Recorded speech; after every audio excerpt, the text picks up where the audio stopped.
Tihar jail గేట్లు మరో VIP కోసం తెరుచుకున్నాయి. ఢిల్లీ లిక్కర్ స్కామ్ కేసులో అరెస్ట్ అయిన బీఆర్ఎస్ ఎమ్మెల్సీ కల్వకుంట్ల కవితకు కోర్టు రిమాండ్ విధించగా సీదా తీహార్ జైలుకు తీసుకెళ్లారు పోలీసులు.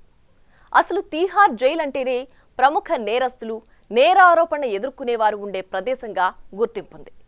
అనుకున్నవన్నీ అక్కడి నుంచే నడపొచ్చనే ధీమా ఇచ్చే సెంట్రల్ జైల్ తీహార్ జైలే అనే నానుడి ఉంది. దేశ రాజధానిలో కొలువుతీరిన ఈ తీహార్ జైలుకు వెళ్లడమంటే మామూలు విషయం కాదు. మరి ఎందుకంటారా? ఈ జైలుకున్న ప్రత్యేకతలు అలాంటివి. అసలు ఏంటంత స్పెషల్? Let's focus.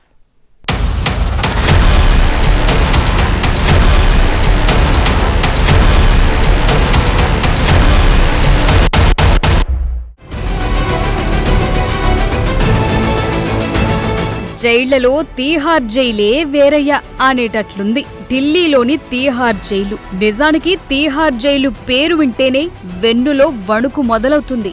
ఎందుకంటే దేశంలోని కరుడుగట్టిన నేరస్తులంతా ఉండేది ఇక్కడే. అందుకే ఈ జైలు లోపల బయట హై సెక్యూరిటీ ఉంటుంది. నిరంతరం డేగ కళ్లతో నిఘా ఉంటుంది. దారుణమైన నేరాలకు పాల్పడ్డ రాజకీయ నాయకులు ఎందరో ఇక్కడ ఊచలు లెక్కపెట్టారు.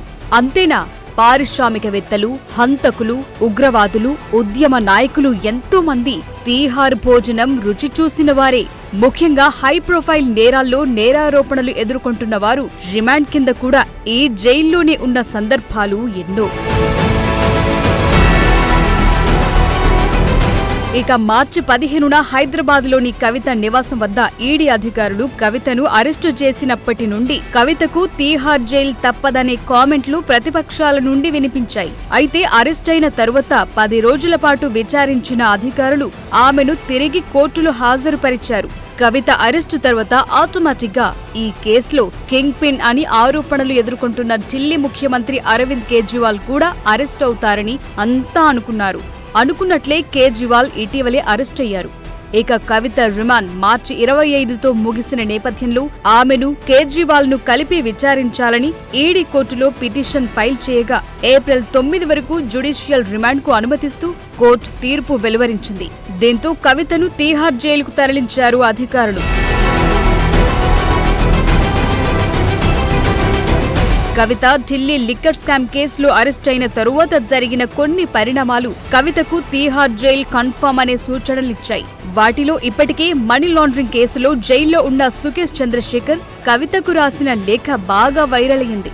కవిత టార్గెట్ గా రాసిన లేఖలతో పాటు ఇటీవల కవితతో చాట్ చేసిన 2 చాట్ల స్క్రీన్ షాట్లను కూడా సుకేష్ విడుదల చేశారు. దీనిపై స్పందించిన కవిత అసలు తనకు సుకేష్ ఎవరో తెలియదని సమాధానమిచ్చారు. తాజాగా కవితకు సంబంధించి 5 పేజీల లేఖను సుకేష్ రిలీజ్ చేశాడు.